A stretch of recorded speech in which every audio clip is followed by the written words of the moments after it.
recently, I did an assembly in a secondary school, and I stood on a stage with other LGBT people, and the students were asking us questions, and I answered them, and it went really well. And afterwards, I was in this little office from the hall, and these two girls popped their heads round, and one of them said to me, "I think it's really good that you put into people's heads not to be afraid." And it was like, I was elated that I'd given people something, but there was also a part of me that was so shocked that anyone would be afraid of me. I'm just as annoying, just as lazy, just as unorganised as every other 19-year-old male. So the prospect of this was quite surprising to me. Oh, please excuse my notes, the adrenaline, it's crazy. Part of me was like disappointed because I didn't feel like I was being reflected back to myself by the audience, and then I realised when I was their age I looked like this. This is me and my sister at a family wedding. In case you didn't know, that's me, that one there. I pretty much knew that I was male here. I grew up feeling really uncomfortable. I couldn't fit in with the boys because I was a girl. I didn't fit in with the girls because I was a boy. So it was a really difficult time, and so now I look like this as well, which is cool. Coming out as transgender at 18, it was really hard. It was the first time I think I've ever experienced true prejudice in my entire life, even though I'd grown up being part of the gay community and things like that. I grew up in a town in Essex, and there aren't any transgender people there, as far as I know, and nobody ever talks about it. So the idea of prejudice towards this group of people just never occurred to me particularly. And in Brighton, of all places, I've been unapologetically stared at in the streets. I've been harassed, I've been intimidated in toilets. Anything you can imagine has pretty much happened. And I count myself lucky that I've grown up in England, because the rest of the world just aren't even as lucky as that. So, to illustrate that, 265 transgender people have been reported murdered between November 2011 and November 2012 in 51 countries. And this is only the ones that they have been able to report as transgender people. A lot of them are unidentified because their bodies have gone past the point of being identifiable. And this, I actually found the statistic out at the Transgender Day of Remembrance, and it was my first time ever last year.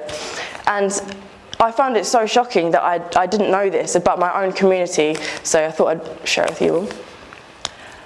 Since January 2008, over 1,000 transgender people have been reported murdered, but don't forget, this is just the tip of the iceberg. What people have been able to gather from newspaper reports, from articles, from police reports, so that doesn't even scratch the surface. I just want to take the opportunity to introduce to you some of the victims of these crimes, so I'm just going to step away so you can study that.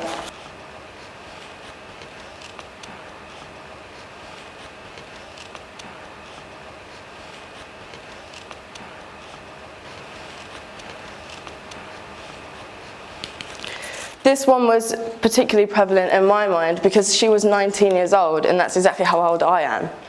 So the idea that someone could come along and take my life just because I'm on my quest to happiness, that bothered me more than anything, I think. The idea of internalized transphobia is also a real problem in the community.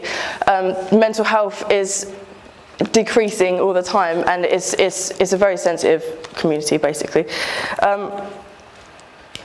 A local Brighton-based LGBT charity did a survey recently and found that 66% of the trans youth that they work with had contemplated suicide, 22% had attempted suicide, and 33 had self-harmed. If you look at that in from the view of the wider population, that is very disproportionate. And I believe that the media has a massive role to play. Because the trans community is quite a small one, it's quite likely that people might not ever meet a trans person in the flesh and know about it. So they have a special responsibility to reflect the community accurately, fairly, and with respect. Julie Birchall wrote an article about trans people in defence of her friend Suzanne Moore.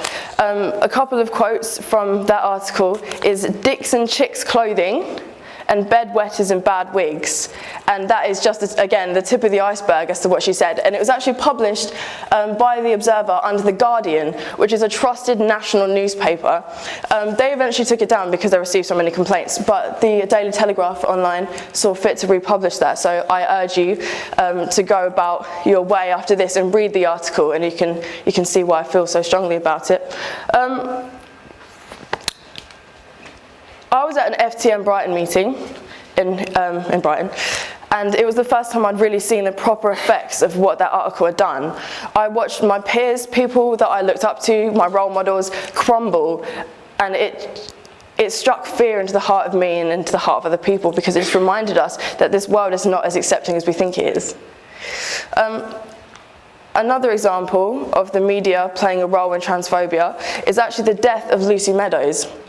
I looked everywhere to find a photo of Lucy after she started transitioning. It seemed to be completely impossible. Newspapers tend to love to publish before and after photos of people, publish their birth names, and Lucy, actually, if you look at the title of this, he's not only in the wrong body, he's in the wrong job. And that's because Lucy Meadows was a primary school teacher, and she decided to stay within her community and teach the children that she wanted to teach, and stay and be like who she was, exactly where she wanted to be. And the Mail Online harassed her to the point where she ended up taking her life 3 months after the article was published. The article said that the students that she taught needed to be protected by her, and that she was stealing their innocence. And again, I urge you to go away and look up this article. And both Julie Burchell and Richard Littlejohn are both still working journalists. Situations like this really aren't uncommon, to be honest. So I can't urge you enough to go out and do your own research on this topic, because 18 minutes really isn't long enough for me to explain to you the effect that the media has on the community. But a positive light is that organisations like Transmedia Watch are there to assist trans people when they're being approached by the media, and they do their best to make sure that trans people are represented fairly, accurately, with dignity and with respect. And I think that that's how everybody should be represented in the media. One thing I could give to you all, and a reason why I'm here, is because I wanted to facilitate and equip you with the ability to be positive trans allies. And I could stand here and speak to you for, again, hours about how to be a positive trans ally. And the basic things I can think of is, we are human, we are people. Just because we don't live in the sex that we're assigned at birth doesn't make us any less humans. I'm stood here, I'll chat to you all and mingle with you afterwards. I'm a person, and I just am on my quest to happiness, quest to find the authentic me, just like everybody else. And if that means that I have to change my gender, then so be it.